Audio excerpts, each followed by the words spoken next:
Buenas noches y bienvenidos al debate en Popular Televisión. Esta precampaña y campaña electoral parece que se centra fundamentalmente en dos cuestiones. Una de ellas es la afinidad personal entre los líderes políticos y en función de eso cuál va a ser el pacto una vez que se celebren las elecciones.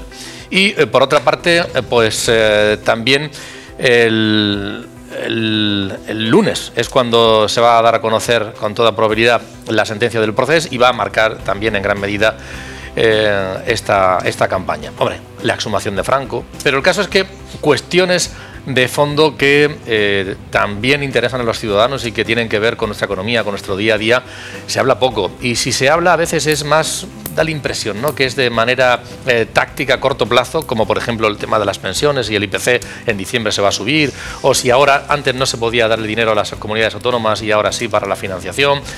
A corto plazo y no para solucionar de manera definitiva o a largo plazo esos dos grandes temas, por ejemplo, como es la seguridad de las pensiones, la actualización, o como es la financiación adecuada de las comunidades autónomas. Pero y las demás cuestiones que también están encima de la mesa y que nos afectan. Por ejemplo, ¿qué va a pasar si Estados Unidos finalmente lleva a cabo su amenaza de aplicar una subida de aranceles? ¿Qué va a pasar en algunas empresas de la región de Murcia y en los empleos que genera? ¿O qué va a pasar si finalmente, de aquí a la vuelta de unos días, el día 1, se aplica un Brexit que, bueno, da igual, que sea un Brexit duro, que sea un Brexit pactado, seguramente las consecuencias para el sector agroalimentario, el de la logística, el de la segunda residencia, el propio de los estudiantes también que viajan de un lado a otro, qué va a pasar con todo eso y cómo nos va a afectar? Son temas importantes. O la financiación, o perdón, el déficit, la deuda que tiene la propia administración, la de la región de Murcia vaya por 10.000 millones de euros. ¿Y qué? ¿Da igual? Y la del Estado da igual, y da igual sobre todo ante un panorama que nos dicen que parece que hay una desaceleración, un frenazo en la economía que nos puede afectar. Son temas importantes que sí queremos esta noche poner encima de la mesa con nuestros invitados que les presento a continuación. Está con nosotros Gonzalo Guandosel, que es el decano de la Facultad de Ciencias Jurídicas y de la Empresa de la Universidad Católica de Murcia. Bienvenido, Gonzalo. Hola, buenas noches a todos. Un placer estar aquí. En tu primer programa, esta temporada nueva, que empezamos la semana pasada. Estrenando sitio, además. Muchas gracias, Gonzalo. También nos acompaña el vicepresidente de la CROEM, de la patronal de la región de Murcia, Juan Marín, que además es el presidente de Boresport, y por tanto con esa doble vertiente sus aportaciones esta noche serán seguro muy interesantes. Juan, bienvenido, buenas noches. Muy buenas noches y gracias por invitarnos aquí a compartir este momento de actualidad tan intenso. Gracias. Y también nos acompaña Ramón Madrid, que es el decano del Colegio de Economistas de la región de Murcia. Bienvenido, Ramón. Bien hallado de nuevo en vuestro programa y encantado de compartir la mesa con los contertulios que hay. Si es oportuna esta tertulia, pues por ejemplo, antes de entrar lo hablábamos con el vicepresidente de CROEM, Juan Marín, que viene precisamente del Reino Unido de intentar aclarar algunas cuestiones sobre el Brexit de cara a esas negociaciones, exportaciones, dinero para la región de Murcia, garantía de puestos de trabajo, y parece que está la cosa un poco complicada. Acaba de llegar hace poquito, ¿no? Un día intenso. Hace unas horas. 7 de la mañana, aún estábamos todavía en Nottingham, con 3 días bastante intensos. ¿Y qué perspectivas hay? Bueno, pues mucha confusión. Anoche en una reunión que teníamos con clientes, pues hablábamos de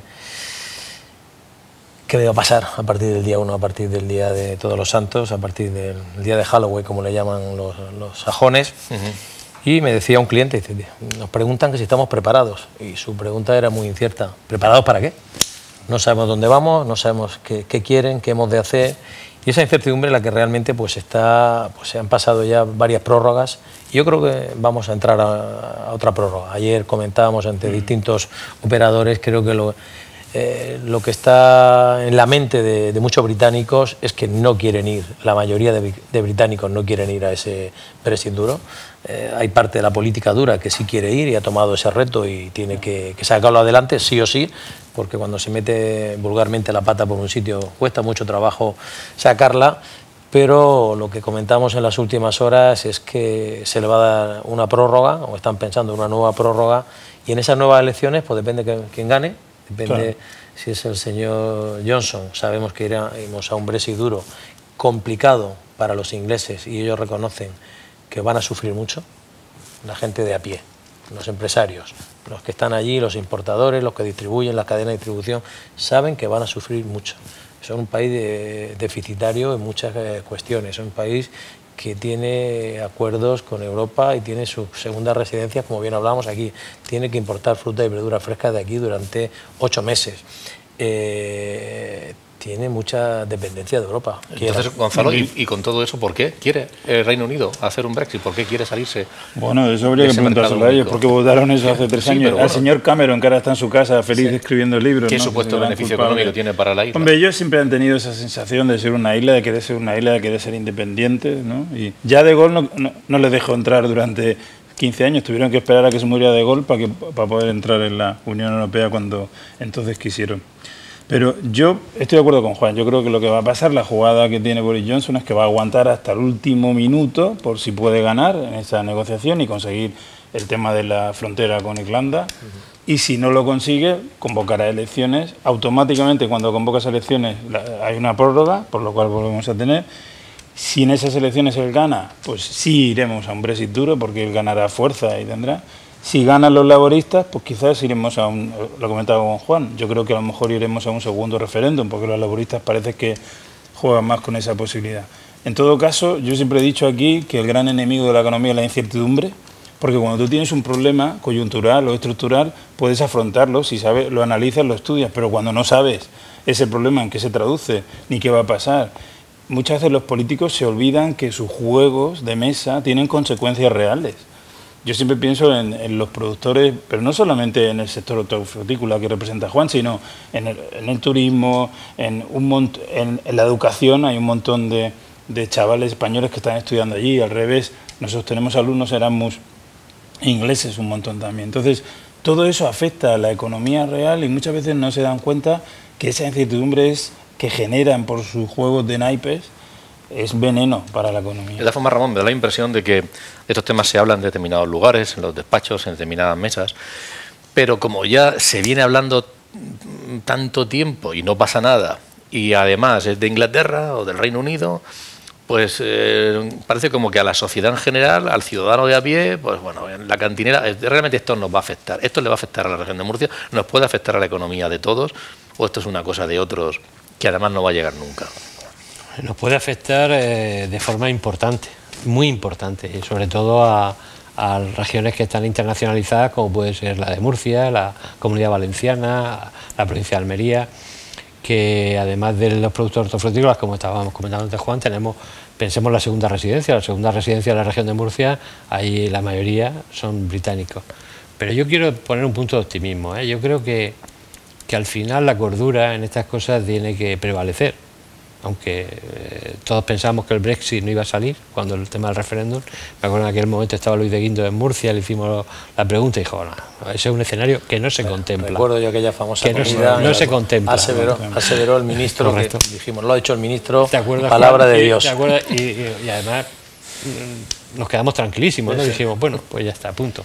Pero yo creo que al final el escenario más normal es que el británico, por su flema, por su forma de ser, no quiera dar marcha atrás. Entonces que haya buscado una solución intermedia, que sea pues un acuerdo blando, tipo a países nórdicos, donde uno de los grandes problemas por los que ellos no querían estar en la Unión Europea, que era pues todo lo que es el trasvase de personas de forma libre, para entendernos y para que todo el mundo nos entienda, pues se lo quitan. Todo el tema de inmigración, el problema de inmigración se lo quitaban de encima y el resto al final tendrán que claudicar de alguna manera, porque como decíamos, no hay frontera que aguante el paso que ahora mismo hay, el tránsito que ahora mismo, no hay frontera que lo aguante, es que no hay frontera que lo aguante. Ahora mismo no estamos, y no es cuestión de estar preparados dentro de 3 meses o de 5 meses, no, es que se supondría un cambio de infraestructuras tan grande que requeriríamos años para poder hacer eso. Y ellos, por otro lado, tampoco pueden permitirse el lujo de tener ciertos productos en su estantería, en el consumo habitual.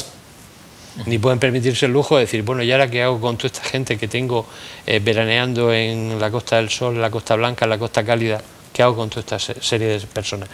Yo creo sinceramente que, con independencia del método que sea, puede ser lo de la prórroga, es lo que parece que no.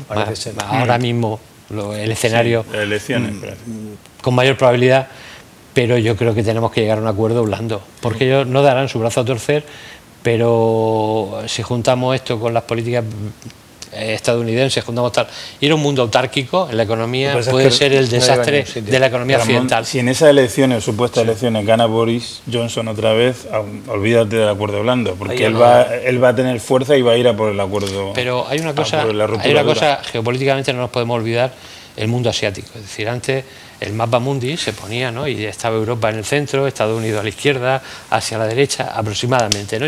Y todos lo teníamos así. Ahora te ponen el mapa mundi por ahí, el mapa mundi que ve en cualquier sitio, ya no está Europa en el centro. Europa está desplazada, se ve el mundo asiático, todos los estrechos, el mar de Bering, todo esto es lo que es el centro geopolítico y económico actualmente. Entonces, mientras que nos estamos aquí mirando el ombligo en Europa, y con nuestras discusiones internas, el mundo asiático, irnos a Singapur o irnos a ciertos sitios de este tipo parecido, es otro mundo, otra nueva generación. Como aquí hablamos de 4G o 5G o 4D, la revolución industrial, ellos están ya por encima de eso. Yo creo que, sinceramente, Europa es mastodóntica, porque llegar a acuerdos 27 países cuesta mucho trabajo, es muy complicado, y como no cambiemos esa filosofía, esa dinámica, tenemos que ir a una Europa mucho más centralizada o mucho más unida para poder competir con unos Estados Unidos que tienen un tipo de cambio y una política fiscal, de consolidación fiscal, de todo, que es única. Aquí en Europa tenemos 27 y ya no entro si hablamos de temas autonómicos y temas federalistas. O sea, que entra, en este tema ya entra. No quiero, claro, es tan complicado. Ayer lo comentábamos también, el buen cartel que tiene el señor Trump ahora mismo en el pueblo británico. Claro, ayer, pero terrible, pero sí. Como su gran aliado. Es el gran aliado que le va a solucionar sus problemas y él está intentando hacer su labor, dividir a Europa y sesgar bueno, lo comentamos ayer, un grupo de trabajadores y comerciales que estamos allí hablando de esa imagen que percibimos aquí de una persona que va a su aire un poco alocada y lo que está haciendo dentro del mundo, pero está jugando su baza para dividir y para tener su extensión aquí en Europa. Ojo, no olvidemos que está haciendo su trabajo. Que Donald Trump es mucho más listo de lo que creemos y de lo que él hace parecer con sus acciones alocadas. Nos gustará o no nos gustará. Pero ahí está. Juan, ¿qué nos jugamos? La región de Murcia, por ejemplo, el sector agroalimentario, con el Reino Unido. Nos jugamos mucho. Puestos de trabajo, empleo. Nos jugamos mucho. Cantidades. Nos jugamos mucho. Y estoy convencido, yo quiero también lanzar un mensaje de optimismo. Que al final esto como casi todo, cuando estamos cerca del abismo hay algo que nos salva o hay una carta guardada, pero si esto llegamos a unas elecciones y en las elecciones gana el señor Johnson, este va a ser totalmente... Porque estamos hablando de que la región de Murcia es fundamentalmente exportadora en el ámbito agroalimentario y que en torno al 20% se deriva allí, ¿no? Efectivamente, es un mercado para nosotros estratégico, es un mercado en el cual determinados productos, aquí no se concibe ahora mismo, esas nuevas variedades de uva que se están haciendo especial sin semilla, con unos royalties que lo están pagando, ese consumidor inglés, que es un consumidor exigente y que le gusta lo bueno. Y durante muchos años hemos trabajado para desarrollar variedades de tomate, vinos, hemos trabajado y nos jugamos mucho. Es un mercado en el cual ahora mismo ese 20% no es fácil reubicarlo ni recolocarlo. Y hablamos del sector nuestro, el sector primario, pero hablamos del sector agroalimentario en general, hablamos del sector del transporte, en los miles de camiones que están entrando y haciendo allí su trabajo. Nos jugamos, la verdad es que yo no concibo un Brexit duro. Ese Brexit duro va a ser duro para los ingleses y para la región de Murcia. Yo siempre he pensado que no se va a hacer el Brexit, siempre lo he dicho, que se va a diluir al final, no sé cómo, habrá un segundo referéndum, se diluirá, el Boris Johnson saldrá, no lo sé. Yo siempre he pensado que no llegará a producirse. Sobre lo que acaba de decir Juan Marín, sobre el tema del sector logístico, que también es estratégico, va muy unido al agroalimentario, pero en sí mismo también tiene un peso enorme en la región de Murcia, va a ser muy gráfico. El secretario de FROET, de la sectorial del transporte, Manuel Pérez Carro, vamos a escucharlo. A partir de la salida del Reino Unido, este se considera un tercer país y, por lo tanto, está sometido a controles aduaneros todas las mercancías, tanto de importación como de exportación al Reino Unido. Eso lo que va a hacer es que las mercancías puedan ser objeto de revisión en la frontera y de control, y, por lo tanto, lo que esperamos es un colapso de la propia frontera, porque estamos hablando de que el Canal de la Mancha aproximadamente son 10.000 vehículos diarios de toda Europa, 10.000 camiones, los que van y vienen. De los casi 3 millones de toneladas que exportamos de productos hortofrutícolas, más del 20% van con destino al Reino Unido. Eso nos da una media semanal de 600 camiones, pero de media puede ser que en momentos punta, por ejemplo las campañas de invierno, los camiones que nosotros concentremos en el Reino Unido sean más de 1000. Bueno, las consecuencias en el caso de un Brexit con acuerdo todavía no las sabemos porque no sabemos el contenido. Lo que sí sabemos es que habrá un periodo de adaptación más largo para que se puedan tomar determinadas decisiones, cosa que no ocurriría con un Brexit duro. Esa es la diferencia fundamental. Pero después la situación prácticamente va a seguir igual. Es decir, haya un Brexit duro o un Brexit con acuerdo, al final los controles aduaneros seguirán existiendo. Que se tomen medidas para que estos controles sean más flexibles, eso ya lo tendremos que ver en un futuro, pero de momento es malo tanto el duro como el Brexit con acuerdo. La Administración regional está preocupada porque sabe que eso afecta de manera muy importante a la economía regional. Estamos hablando que son, como he dicho antes, el 20%, más del 20% de las exportaciones de productos hortofrutícolas van con destino al Reino Unido. Cualquier traba que haya en estas exportaciones perjudica a la economía de la región. Pero nosotros creemos que poco puede hacer nuestra Administración regional y poco puede hacer incluso el Estado, porque estamos hablando de relaciones bilaterales de la Unión Europea y el Reino Unido. Por lo tanto, esto es más soluciones que se pueden arbitrar desde Bruselas que desde España. Efectivamente, más de 10.000 camiones pasan todos los días. Nos imaginamos, todos nos acordamos cuando pasamos la frontera de Perpiñán, lo que sería pararse solo un minuto, 10.000 minutos. Eso es inviable, no se puede, esa fluidez no puede. O sea que o somos capaces de que se arbitre algo en origen, cualquier mecanismo, o puede ser un verdadero colapso, como decía también el representante de Froet. Y a esa amenaza se une otra, el tema de las posibles subidas de aranceles por parte de Estados Unidos, que afectaría en la región de Murcia, no sé si a muchas o pocas empresas, pero bueno, algunos sectores, el vino, queso, aceite, cítricos, porcino. Sí. La verdad es que sería, y un 25% con los márgenes que trabajan nuestras empresas, grabarle un 25%. Hemos estado luchando años anteriores para que desaparecieran otro tipo de aranceles que teníamos, como era el pimiento, la alcachofa, sobre todo de productos manipulados, y hablamos de un 8, un 10% que nos hacía quedarnos fuera de los mercados y que entraran a otros mercados de Centroamérica, como Chile, Perú o demás. Hablar de un 25%, eso es inviable. Si realmente al cítrico, al aceite, al queso, al porcino, eso yo no me lo imagino. Ahí es donde yo me quejo, que los políticos tienen que hacer su trabajo, porque esta subida de aranceles que ha anunciado Estados Unidos responde a un litigio que viene de muchos años con el tema de Airbus, que yo me pregunto qué tendrán que ver los pobres productos, el vino, el queso y tal, con Airbus. Pero la OMC le ha dado la razón a Estados Unidos y entonces amenaza con esos aranceles. Pero es que resulta que en enero la OMC es casi seguro que le va a dar la razón a Europa por el mismo tema, pero con Boeing.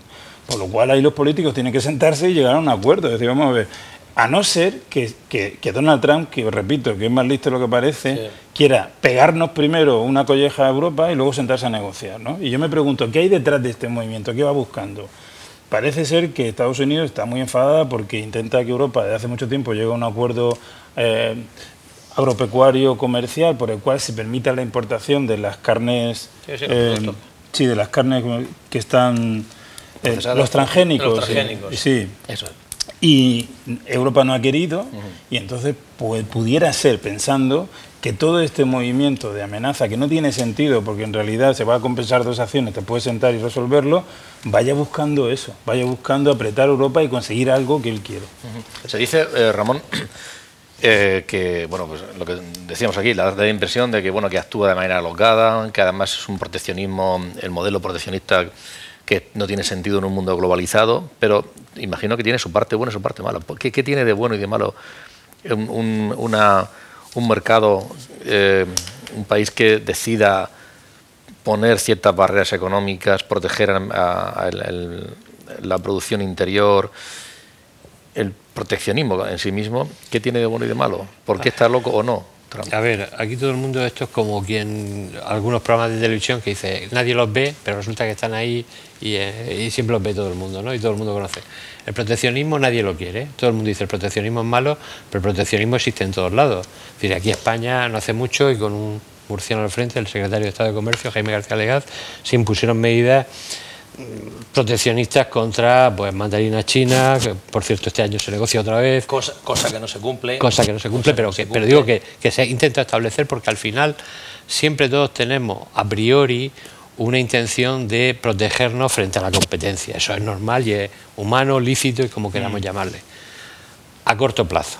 A medio plazo puede hasta inclusive admitirse, a largo plazo es una ruina. Es decir, alguien que tiene que competir, esto es como lo de las subvenciones, alguien que tiene que competir porque tiene muchas subvenciones o porque le están protegiendo, al final no compite. Este es un mercado, los mercados, la autarquía. Pensemos en nuestra España, el ejemplo más claro siempre, a mí me gusta recordar en la España hasta el año 60 y después del año 60, es decir, cuando la autarquía se vence con el plan de estabilización y España se abre al exterior. Bueno, pues hay una España anterior y una España posterior, evidentemente. ¿Por qué crece España tan rápidamente? Porque liberalizar los mercados siempre es bueno. Per se siempre es bueno. Otra cosa es que productos determinados, en momentos determinados, haya que cubrirlo o protegerlo porque es un mercado incipiente o porque está desfavorecido por alguna razón. Pero un arancel generalizado, como está proponiendo ahora mismo Estados Unidos, respecto de aceite, respecto de vino, respecto de quesos, tal, eso es algo inexplicable, a no ser que sea como maniobra de negociación y de estrategia, porque nunca será bueno. De todas maneras, la protección para mí tiene muchos efectos perjudiciales, pero dos que se entiendan rápido. Uno, por ejemplo, si tú tienes un producto que dentro se produce a 20 y fuera se produce a 15, tú le pones una arancel de fuera para que se produzca a 23 y estás obligando a tu consumidor a comprarlo a 20. El producto, luego ya estás quitando dinero de tu consumidor que puede dedicar a otros sectores del consumo, luego ya estás perjudicando ya al sector. Y luego el sector se acostumbra a la protección, no investiga, no hace I+D, no contrata nuevos trabajadores que puedan luchar para fabricar en vez de a 20 a 15, por lo cual estás también cercenando el crecimiento futuro y nuevos empleos. Eso simplemente a corto y medio plazo, y tendría muchos más. Sí, pero por eso yo quería hacer una matización. Sí, perdonáis, Juan, el proteccionismo, por eso yo decía... dirigido, proteccionismo puntual frente a un sector determinado, frente a un producto determinado, con unas razones de fondo. Es decir, por eso es lo que decía, un producto que está emergiendo, una nueva fabricación. Pero eso es un arma defensiva. Es un arma defensiva. Un periodo concreto. Correcto. Y un de forma temporal. Concreto. Puede ser conveniente. Pero no puedes utilizarlo. Puede ser conveniente porque al final cada uno tiene que defender sus intereses. Pero no puedes hacerlo como un elemento estructural. No podemos. Per se protegernos no tiene sentido porque además te hace no competitivo. Estamos en una situación de libre mercado y contra eso no vamos a poder en el medio o largo plazo, ¿no? Al final las empresas, los agricultores tienen que hacer I+D+I, tienen que reinventarse, tienen que producir, tienen que competir con los costos, pero bueno. Entramos en un tema, yo dentro del sector agroalimentario soy muy crítico. Siempre hemos sido piedra de cambio. Con una guerra geopolítica con el gas, pues el señor Putin, ¡paf!, las frutas y verduras que son los que realmente... Ahora, con el tema del Brexit, no sé qué. Ahora el señor Trump, la misma historia. Lo que no puede ser, hay que marcar, tenemos que jugar todas las mismas reglas. Lo que no puede ser que lleguemos a acuerdos bilaterales con Marruecos y sabemos que en Europa tiene que meter X toneladas, que tengamos acuerdos con Sudáfrica, que tengamos acuerdos y que no se tenga la misma vara de medir, cuando realmente a la producción española, en este caso a la producción murciana, pues tenemos unos estándares de calidad, tenemos una exigencia fitosanitaria, tenemos unos controles, tenemos unos costos mínimos de producción que hemos de luchar y que muchas veces pues seamos proteccionistas en otros países.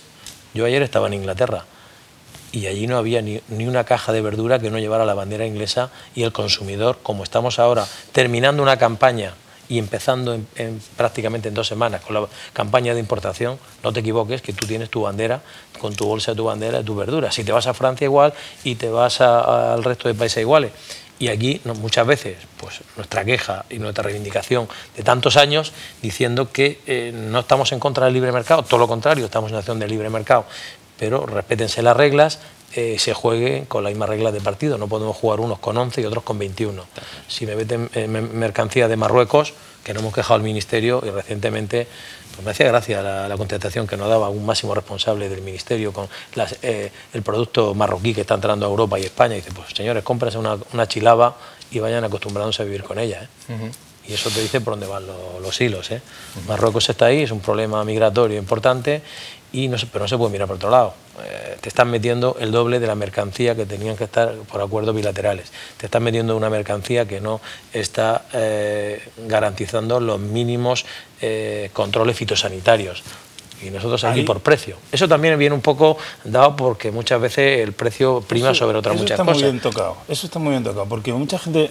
Yo ya he dicho que de Trump no soy partidario, más bien lo contrario, pero, por ejemplo, en la guerra comercial chino-Estados Unidos, todo el mundo le echa culpa a Trump. Vamos a ver, ¿quién inició esa guerra comercial? ¿Cuántos años lleva China sin cumplir los acuerdos de la OMC en el tema de propiedad intelectual y un montón? Es decir, se ha permitido durante muchos años, porque ha convenido que una dictadura como China actúe como una dictadura y haga lo que da la gana. Se permite que Marruecos haga lo que quiera por intereses. Es decir, esos intereses estratégicos que hacen que tú permitas que cierto país no cumpla los acuerdos establecidos son esas arenas que junto con agua traen estos lodos.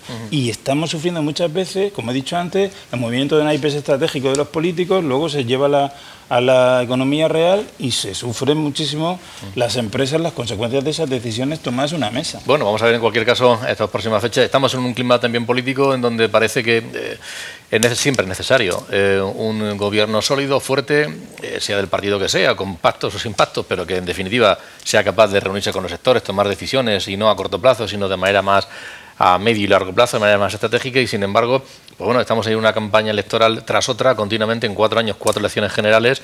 Vamos a ver qué ocurre en estas próximas, si son ya los resultados dan lugar a algo más estable. Hay anuncios de que sí que podría serlo, hay ciertas percepciones, pero todo es posible. Y mientras tanto, determinados anuncios que sí hay en el ámbito económico, pues parecen muy tácticos, no a corto plazo. Yo decía antes, Ramón, se ha dicho por parte del gobierno de Pedro Sánchez que se va a subir el IPC a las pensiones a partir de diciembre, aunque estuviera en funciones. Hay que tomar decisiones sobre las pensiones, pero no sé si ese es el definitivo o hay que sentarse a hablar de cosas más estables, ¿no? O también el tema de la financiación autonómica, que abriremos ese melón. 10.000 millones en la región de Murcia, da igual, ¿no? No pasa nada. Y en el Estado no sé cuánto. ¿Qué te parecen estas cuestiones? ¿Tú crees? Hay temas que creo que no debería de haber ni elecciones ni no elecciones, deberían de ser políticas de Estado. Entonces hay temas como, por ejemplo, el enfrentarte a un arancel de un país como Estados Unidos. Una cosa es que nos ponga un arancel Turquía, otra cosa es que nos ponga Estados Unidos, o enfrentarnos al Brexit, o enfrentarnos a un problema de pensiones, es algo que ni tenía que haber elecciones, porque tenía que haber un acuerdo ya de todos los partidos políticos. Yo sé que exigírselo, la ciudadanía tiene que exigirle que haya unas políticas de Estado, y las políticas de Estado son indiscutibles. Es decir, no puede ser que alguien, me da igual que sea el partido que sea, esté hablando en una campaña electoral si va a actualizar o no las pensiones. Eso debe estar previsto de antemano. Si se actualizan o no se actualizan, que no voy a entrar en ello, no tengo nada en contra de que se actualicen, por cierto, pero que no es algo que sea... Lo importante no es que se actualicen o no, que también lo es para mucha gente que vive de esa pensión, sino lo importante es que eso esté resuelto y que no sea moneda de cambio, ni siquiera se insinúe en una campaña electoral. A mí eso me parece siquiera se insinúe. A mí eso me parece una vergüenza, de verdad. Eso es fatal. Me parece una vergüenza que se utilice un tema como las pensiones como un tema electoralista, que no deberían hacerlo, porque además existe un pacto de Toledo. El pacto de Toledo precisamente se hizo para evitar eso. Pero ¿qué pasa? Que se lo saltan a la torera y lo hacen cuando quieren sacar en las elecciones el tema este de que si van a ligar las pensiones a la inflación. Ojo, que estamos en un entorno que vamos a la inflación negativa. A ver quién más tiene narices luego, si la inflación es negativa, de reducir las pensiones.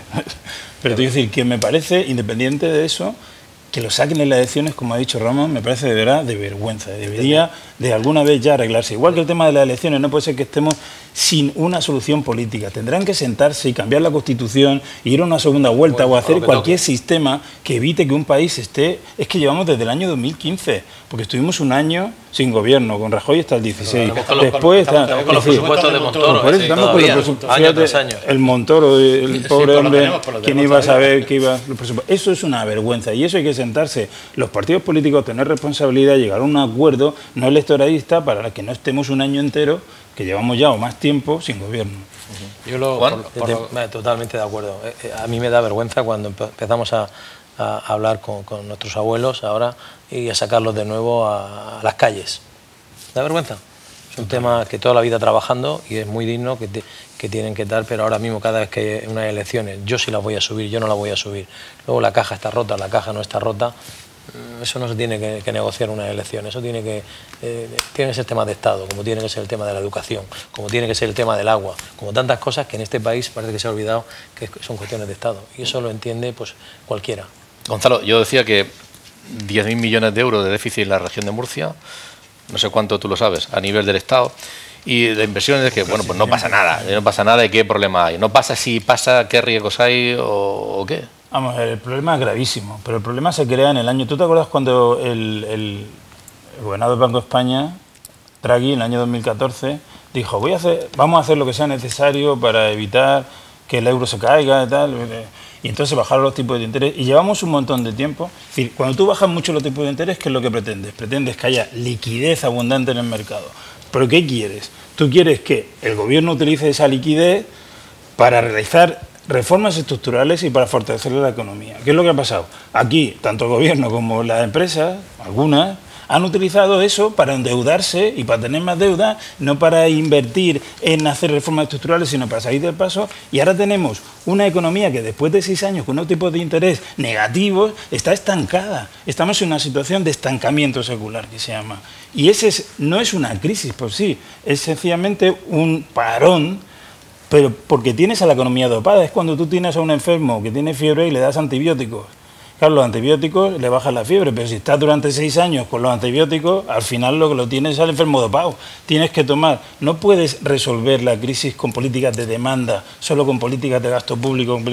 Tienes que afrontar el reto de realizar reformas estructurales que ataquen la oferta y que hagan que el país realmente tire adelante de una manera adecuada. Es lo mismo que pasó en la crisis. Crecíamos al 7% por un sector concreto, que en un momento determinado estalló. Y ahora tenemos a la economía dopada con unos tipos de interés pues negativos en este momento. No sé qué pensará Ramón. Yo hablo de las empresas y de la administración, pero yo no sé si una empresa podría endeudarse con esas cantidades enormes de dinero y que al final no pase nada. No aguantaría. Una administración regional es una empresa que se endeuda, Ramón es economista y al final peta. Claro. ¿Antes o después? Claro. Entonces, yo creo que hemos de ser consecuentes donde nos estamos metiendo, hemos de ser consecuentes y responsables en qué nos gastamos el dinero, porque con 10.000 millones de euros los economistas sabéis que esto no va a ningún sitio. No va a ningún lado. Y a nivel nacional no va a ningún lado. 100% Igual que si mi empresa se endeuda en el 100% de lo que tiene, pues mañana no puede responder a sus sueldos, a sus salarios, a inversiones, a una rotura, a cosas a nivel nacional es el 100% del PIB. ¿Es el 100? Y el problema es que tú como empresa, me da igual, yo cuando hablo de empresa hablo también de, entiendo que la región es una empresa, entiendo que el país es una empresa.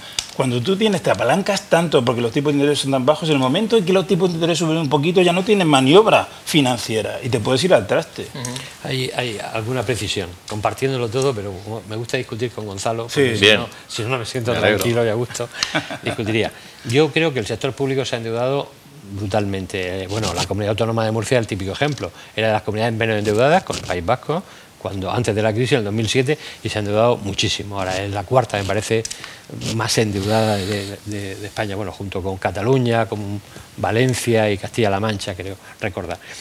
Pero hay una cosa que discrepo. La empresa en general yo creo que tiene menos apalancamiento que antes. Yo creo que la empresa en general, la empresa privada en general... Es posible. Yo lo ponía como símil. Por eso digo que yo lo ponía como símil. Yo creo que si una empresa es capaz de endeudarse hasta los límites, pero hay algunas empresas... Antes o después termina petando. Es cierto que las empresas han utilizado la liquidez mal utilizada. Pero en general... El sector público básicamente, pero también algunas empresas que han utilizado esa liquidez mal. Totalmente de acuerdo. Yo creo que la empresa privada ha hecho sus deberes en general. Yo creo que la ha hecho sus deberes en general. Ha habido mucho concurso, desgraciadamente mucho expediente de regulación de empleo, mucho desempleo, se ha generado mucho desempleo, pero que era de alguna forma necesario para poder crear otra vez de nuevo riqueza, ¿no? Yo creo que eso es muy importante, especificarlo. Respecto al sector público, ¿darme lo mismo 10.000 millones que 15.000 que 20.000? Es la pregunta del millón. Había un secretario de Estado que vino aquí también a la región y comentándolo, hacía bastantes años, cuando no llegábamos ni a 10.000 millones, lo comentábamos, uno además de los que estuvo muchísimos años como secretario de Estado, y decía, coño Ramón, y perdón por la expresión, pero lo dijo así, fue literal, ¿tú no te acuerdas cuando en la facultad nos decían lo que era la deuda perpetua? La deuda pública, en la facultad siempre se nos explicaba los teóricos, ¿no?, de los modelos de financiación. Hay una deuda pública que se considera perpetua, que siempre se está renovando, siempre está endeudada. Es decir, países como Japón y países, Reino Unido, son países que tienen un endeudamiento altísimo, altísimo. Entonces la única diferencia es que la deuda sea interna o sea externa, es decir, yo recurro a mis propios contribuyentes con bonos públicos, con deuda pública, o recurro a... El problema de España es que la deuda nuestra básicamente era alemana, ¿no? Que no era nuestra. Si hubiera sido nuestra, seguramente el problema hubiera sido mucho más pequeño. Yo creo que eso depende del tamaño de la administración pública y depende de tal. Murcia tenemos la desgracia en este caso de ser una comunidad autónoma pequeña. Entonces, los 10.000 millones aquí pueden ser una losa mayor, porque conforme la comunidad autónoma sea mayor, pues la fuerza política del voto, del porcentaje sobre el PIB, pensemos que no es lo mismo el endeudamiento de Estados Unidos, que por cierto está muy endeudado, el sector público de Estados Unidos está muy endeudado, pero ¿quién le va a toser a Estados Unidos? ¿Quién le va a reclamar la deuda? ¿Quién se la va a exigir? ¿Quién se la va a exigir? Nadie. Mientras que a una comunidad autónoma de las características nuestras, si mañana tuviéramos que ir al mercado a financiarnos, acordaros que no hace muchos años cada comunidad autónoma iba al mercado libre a coger financiación, hasta que bueno, llegó la crisis y se estableció el FLA y esos mecanismos de apoyo a las comunidades autónomas, porque sobre todo si hubieran tenido que ir no le iba a dar nadie y tuvo que ir, el Estado fue el que salió en la ayuda, ¿no? Si tuviera que ir Murcia ahora mismo, como muchas otras, con el endeudamiento que tiene, no podrían financiarse. Ese es lo que tenemos que pensar. ¿Cuál es nuestro endeudamiento máximo para que el mercado nos permita en un momento determinado agobio, porque todos funcionamos, a corto plazo no va a pasar nada, tampoco nos equivoquemos, a corto plazo, ni a medio plazo va a pasar nada, pero pensando en un futuro, en los que vienen detrás de nosotros, como dicen, ¿no? Que el país siempre y tu ciudad, tu casa, tienes que dejarlo un poco mejor, ¿no? De lo que encontraste, nosotros lo vamos a dejar bastante mal para los que vienen, porque realmente no van a tener capacidad de endeudarse para hacer infraestructuras ni para hacer nada. Un apunte, Ramón. Ese es el problema. La mayor parte de la deuda americana está en manos chinas, o sea que vete a saber si algún día la exigen. De todas maneras, mañana empiezan unas negociaciones en Washington de las dos delegaciones americanas y China, y yo creo que van a llegar a un acuerdo. Lo que sí es cierto es que estos dos temas, el de las pensiones y el de la financiación, la deuda y la financiación autonómica, sí que ha entrado ya, eso es de lo poquito que ha entrado en el ámbito económico en la precampaña electoral. Lo ha puesto algunas de esas medidas encima de la mesa y decisiones el Partido Socialista y ha respondido de inmediato el Partido Popular con su punto de vista. Las hemos recogido desde aquí, desde Murcia, sobre esas propuestas y contrapropuestas, ¿no? El Partido Socialista nos ha atendido Alfonso Martínez y hace la siguiente reflexión. Era una promesa que viene arrastrándose desde hace mucho tiempo, la revalorización de las pensiones en función del IPC real. Esto lo venimos planteando desde hace años, ¿no? Incluso hemos intentado llegar a un acuerdo en el Pacto de Toledo en este sentido. Lo que está haciendo el presidente del Gobierno en funciones es reafirmar ese compromiso y que nadie tenga ninguna duda de que ese compromiso se va a cumplir, porque nos parece que es lo justo, ¿no? Que las pensiones se revaloricen por lo menos en lo que crezca el IPC. El Gobierno regional lleva mucho tiempo haciendo demagogia con este tema. Es verdad que tenemos un problema de infrafinanciación por el sistema de financiación autonómica del 2009, pero ese no es el principal problema. Tenemos una deuda que está en torno a los 10.000 millones de euros. En 2008 esa deuda era en torno a los 650 millones de euros, es decir, la deuda ha crecido exponencialmente durante estos años y, sin embargo, los expertos dicen que el déficit del sistema de financiación autonómica está en torno a los 220-230 millones de euros al año. Gestionamos muy mal, el Gobierno regional gestiona muy mal. Salió el otro día un dato que es determinante, dice, la región de Murcia es una de las comunidades que más dinero destina a el sistema público de salud. Sin embargo, tenemos el penúltimo sistema público de salud en calidad, es decir, el más malo de todos, o el penúltimo más malo de todos. Entonces, claro, ¿esto qué significa? Pues significa que el dinero público que estamos destinando a la sanidad pública no se gestiona bien. El Partido Popular lleva 24 años gestionando los servicios públicos de esta región y no sabe gestionarlo, lo están mal gestionando, y esa es otra de las causas del incremento de la deuda y del problema de infrafinanciación. Bueno, las soluciones en primer lugar el cambio de gobierno. Mientras siga el gobierno del Partido Popular, este pacto Partido Popular Ciudadanos, esto es un paripé, porque aquí no ha cambiado nada, todo sigue exactamente igual. Mientras siga este gobierno no va a haber solución porque son muy malos gestores. Esa es la opinión del Partido Socialista que ha puesto encima de la mesa esas dos cuestiones y la respuesta del Partido Popular. Joaquín Segalo, vamos a escucharlo.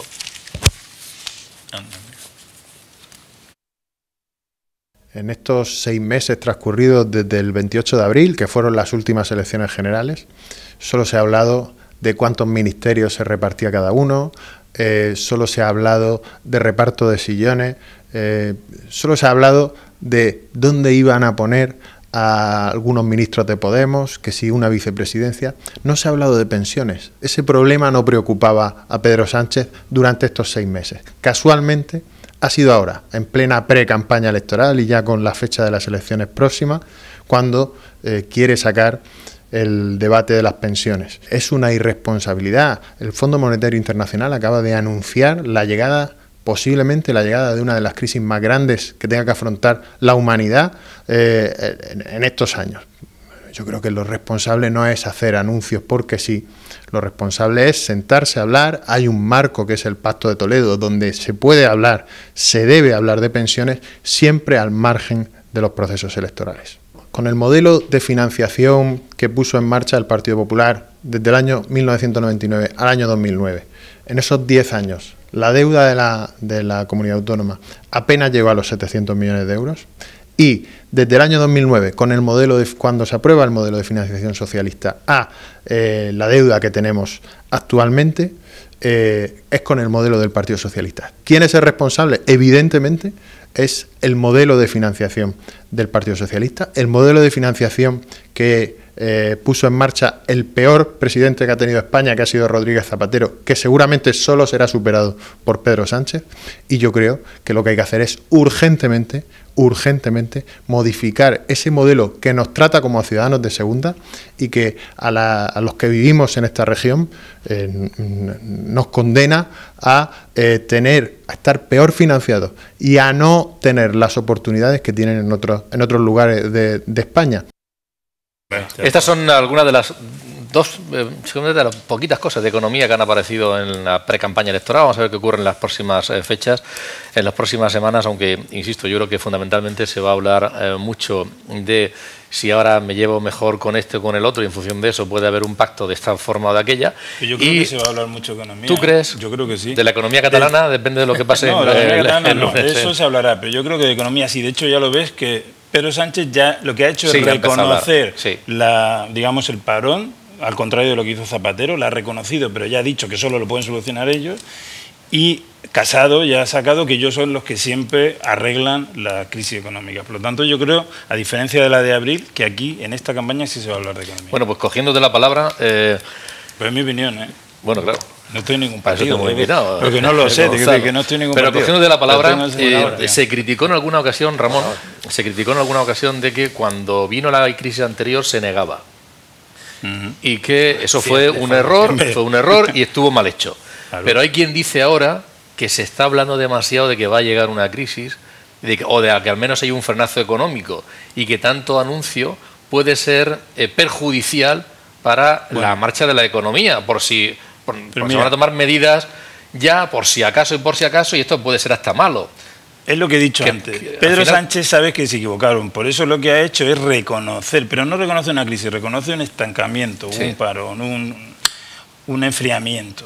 Y lo que dice es que yo sí lo voy a resolver, y eso es lo único que puede resolverlo. Es decir, que sí que implícitamente está reconociendo que hicieron mal negando la crisis. Bueno, en cualquiera de los casos hay datos. Yo no entro en el tema político, que eso Gonzalo lo maneja muy bien, pero la desaceleración, que técnicamente se puede llamar así, crisis no se le podía llamar, estancamiento tampoco lo es, pero hay una desaceleración que es clara porque las magnitudes la dan, es decir, la evolución de las magnitudes que ahora mismo se trabajan. Otra cosa es que tengamos que cambiar esas magnitudes o no, pero las magnitudes con las que hemos trabajado históricamente, de PIB, de renta per cápita y tal, dan una desaceleración. Ha dicho esta mañana que vamos a bajar a 1,9 y el año que viene a 1,5.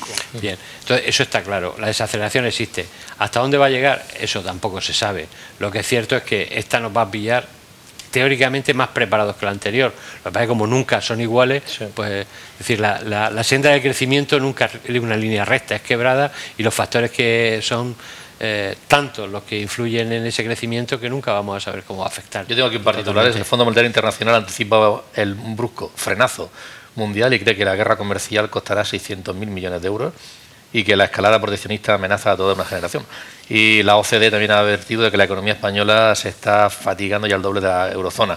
Juan también, hablando de datos, pero también Juan, antes de empezar el programa, me decía que también es tema de conversación, no solamente entre los empresarios de aquí de España, sino incluso de fuera, que sí, que hay datos que en Alemania y en algunos otros países de, por lo menos, desaceleración o frenazo de la economía, alegría en la economía poca, ¿no? Es obvio, la recesión en Alemania, los datos son palpables, aquí estamos al 2%, pero en Alemania no está. Y eso al final genera desconfianza.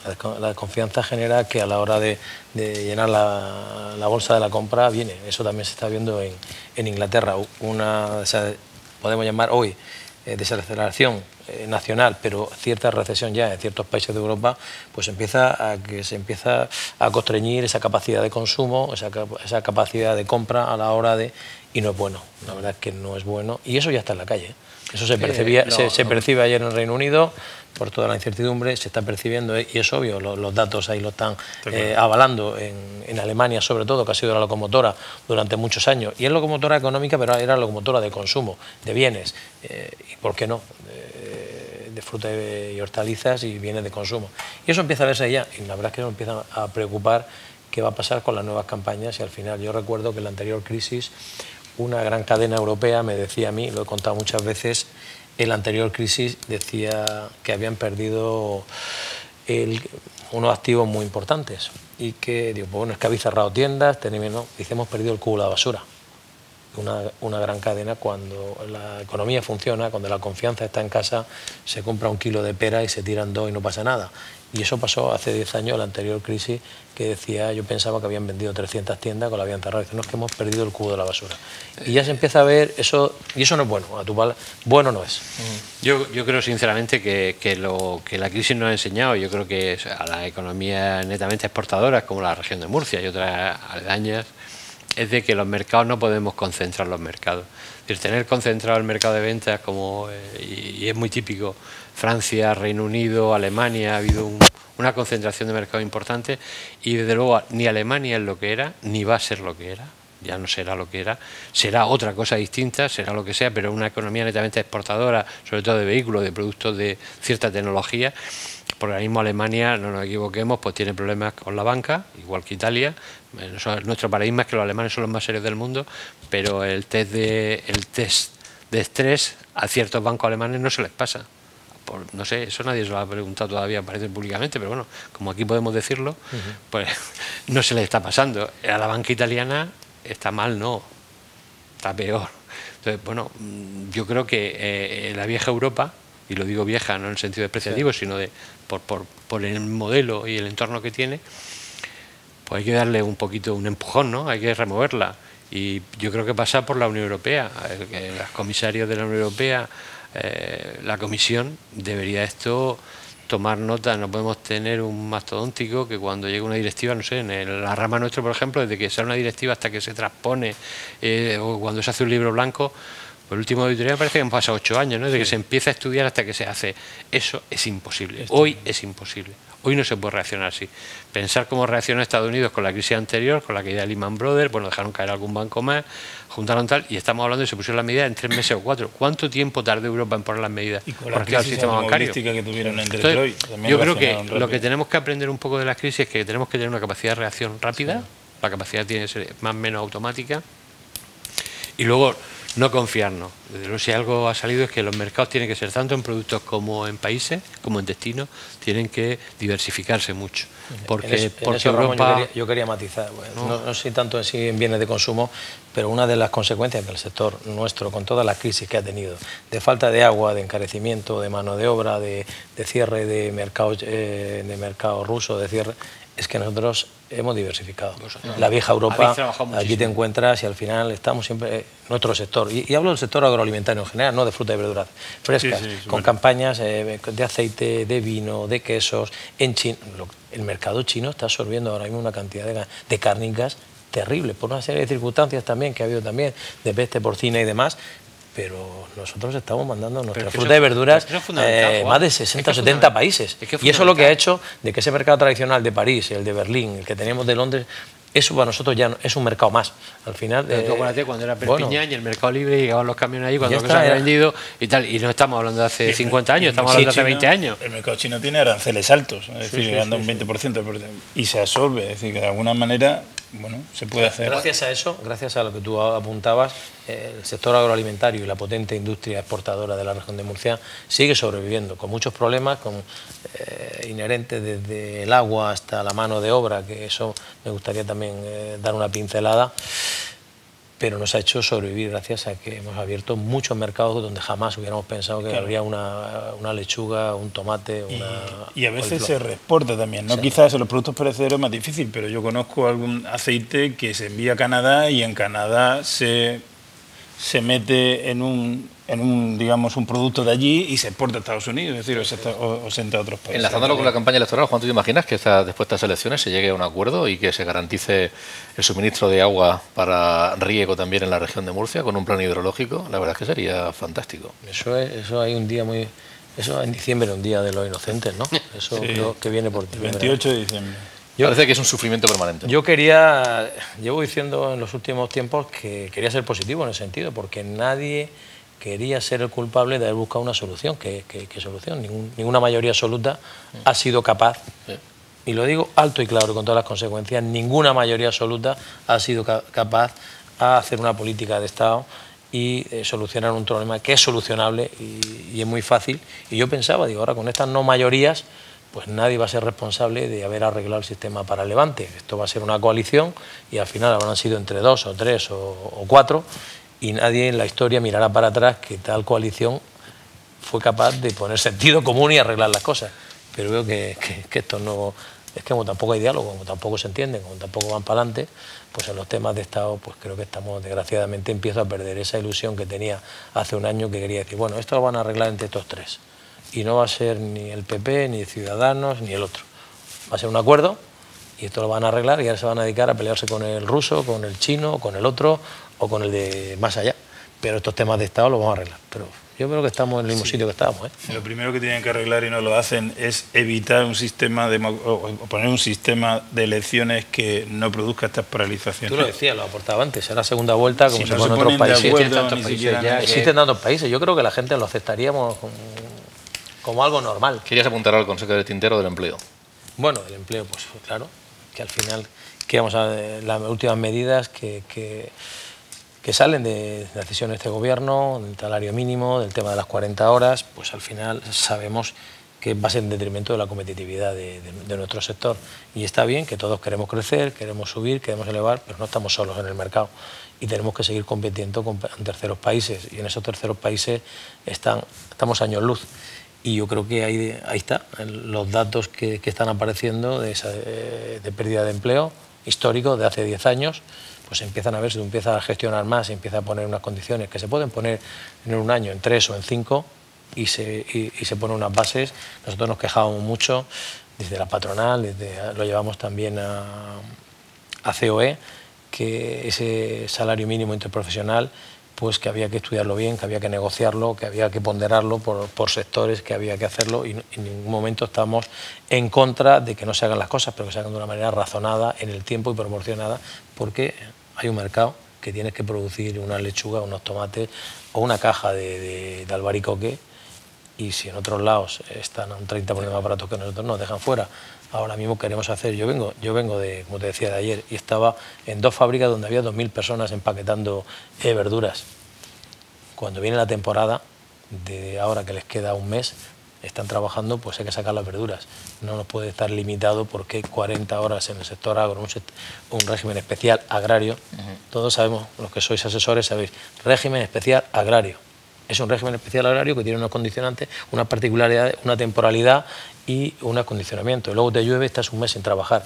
Pues ahora, con todo aquello que empiezas a constreñir demasiado y a regular demasiado, pero como tenemos una tendencia de, pues en el tema laboral se empiezan a recoger aquellos frutos de esas medidas que se tomaron a primero de año, y hay gente que no llega o que no encuentra el personal o que no puede cumplir esas condiciones, y ante esa duda pues también prefiere no hacerlo. Y los números están ahí, ¿no? Nos hemos puesto encima de esos asuntos y algunos saldrán durante la campaña electoral, otros no. Sí, el lunes esperarás con expectativa lo del fallo de la sentencia del proceso. ¿Tú? No. Yo no. Yo no creo, sinceramente, yo creo que el tema de la sentencia del proceso no creo que haya un antes y un después. Yo creo que esto es un tema de interiorizar el ADN de los independentistas, que tendrán antes o después que tomar una decisión respecto del modelo de Estado que quieren estar, y el Estado en general pues tendrá que tomar una decisión si quiere que estar con ellos o no. No podemos estar jugando toda la vida. Hablando en términos bursátiles, eso ya está descontado. El mercado ya ha descontado eso. Ya todo el mundo sabe que la sentencia va a ser condenatoria, que va a haber... Y bueno, habrá unas repercusiones, pero yo creo que vayan a mayores, por lo cual no creo realmente que vaya a generar mucho follón. Bueno, yo creo que Pienso. sí, que se Yo generará creo que no. follón, Sí. como tú dices, yo creo que sí. Yo creo que no. Y que además los partidos políticos tendrán que tomar posiciones y que el ciudadano les interpretará. Y estamos en campaña electoral, con lo cual serán pronunciamientos sensibles de cara a la hora de decidir el voto. No sé cuánto. Pero será controlado, pienso yo. Será controlado. Yo creo que sí. Bien, pues Gonzalo, muchísimas gracias por estar aquí esta Nada, noche. un Juan, ha sido un placer contar contigo. Y Ramón, exactamente igual. Volveremos el próximo jueves y probablemente se dice que el lunes, martes saldrá la sentencia del proceso. Aquí la analizaremos con expertos, con personas del ámbito jurídico para que arrojen luz sobre las decisiones, pero también del ámbito social y político, porque tendrán repercusiones en el mismo y será bueno comentarlas. Gracias, buenas noches.